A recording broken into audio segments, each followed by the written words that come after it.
Selamat pagi, perkenalkan nama saya Daniel Batasya Ipat dari DE Pos dengan NIM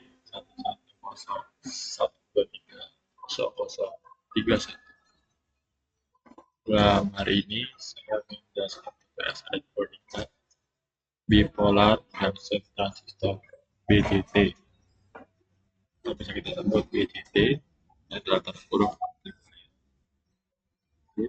Untuk yang pertama, apa itu BJT? BJT itu sendiri adalah wall transistor. Itu adalah komponen yang berfungsi sebagai pembuat atau sensor dalam rangkaian elektrik. BJT itu sendiri terdiri dari tiga terminal, yaitu emitter, base, dan kolektor, serta terbagi menjadi dua jenis, yaitu NPN dan PNP.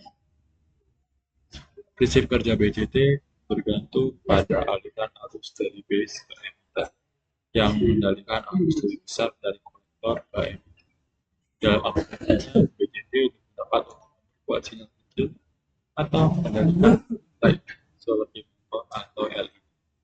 BJT dikendalikan oleh arus dan memiliki penguatan arus yang disebut beta. Kayak huruf B gitu, tapi agak penting di bawah.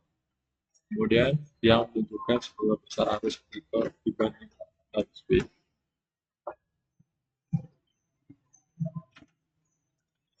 Di next slide kita aplikasinya. Untuk penguat kelas A, contoh aplikasi ini adalah penguat AIB di penguat awal pada sistem Wi-Fi. Penjelasan itu kelas A memberikan kualitas sinyal karena transistor selalu aktif sepanjang siklus sinyal, efisiensi rendah 20-30%, dan menghasilkan panas. Jadi, kelas B, contoh aplikasinya itu adalah tanggal output dan upaya tampil stereo sederhana. Penjelasannya itu, kelas B menggunakan dua transistor yang berbeda secara frekuensi, satu untuk siklus positif, satu untuk negatif, dan efisiensinya lebih baik dari kelas A, 50-70%, tetapi dapat menyebabkan crossover distortion. Kemudian untuk penguat kelas AB, contoh aplikasinya itu adalah amplifier audio profesional atau speaker aktif.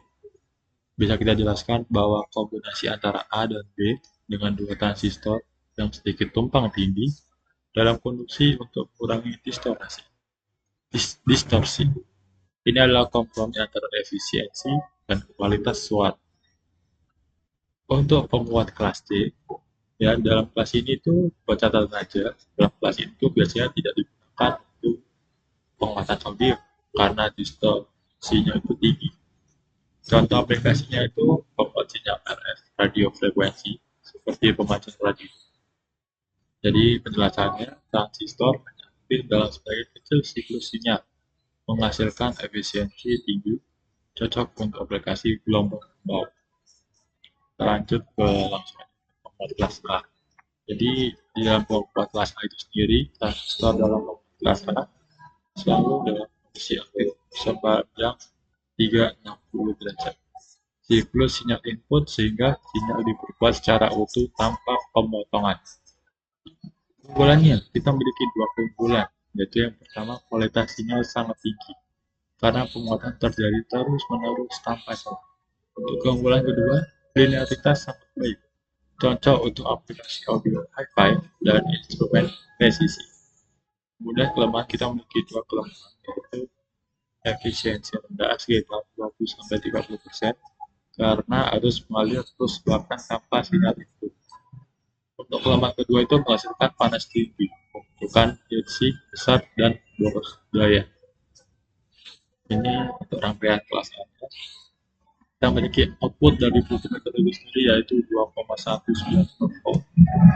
Jadi kita memakai kapasitor C1 dan C2 itu kita pakai 10 μF dan 3 VRMS di P1-nya. Kemudian di R1, R2, Dan RJ kita pakai 100 KO. Untuk RJ-nya kita pakai 10 KO. Dan RE ya, di RE kita juga pakai cuma 1 KO saja. Nah, jadinya kita mendapatkan output 2,192 volt. Lanjut ke pemain kelas B. Jadi pemain kelas B itu sendiri menggunakan dua transistor, masing-masing aktif selama 180 derajat dari siklus sinyal. Salah satu transistor menangani bagian positif, satu lagi bagian negatif. Untuk keunggulannya, efisiensi lebih tinggi, sekitar 50-70% dibandingkan kelas A, karena hanya mengalir saat ada sinyal. Lebih hemat daya, cocok untuk aplikasi menengah seperti amplifier portable. Untuk kelemahan itu crossover distortion terjadi saat sinyal berpindah dari satu transistor ke yang lain. Di sekitar titik 0, tidak cocok untuk audio berkualitas tinggi tanpa koreksi distorsi tambahan. Untuk rangkaian pembuat kelas B yaitu kita memiliki output seperti ini ya, gelombangnya itu ada dua, jadi rapat-rapat, biru dan merah. Untuk kapasitornya kita pakai tiga kapasitor, C1, C2, dan C3. Ini pakai 10 mF, kemudian R2, R3-nya, R3 dan R4 itu 500 ohm, dan R2 dan R5-nya itu 10 kΩ. Langsung aja disalurkan dan mendapatkan output di osiloskopnya itu pakai output ini. Jadinya gelombangnya itu rapat-rapat dan ada dua warna ini. Bisa kita lihat di sini rangkaiannya pakai 20 volt 4 VCC-nya. Next, untuk pembuat kelas AB itu menggabungkan prinsip kelas A dan B. Kedua transistor aktif sedikit lebih dari 180 derajat, menciptakan tumpang tindih produksi untuk mengurangi distorsi. Keunggulannya itu kualitasnya lebih baik dengan distorsi rendah, jauh lebih baik dari kelas B. Efisiensi cukup baik, sekitar 50-60%, lebih tinggi dari kelas A, tapi lebih dari kelas B. Untuk kelemahannya kita memiliki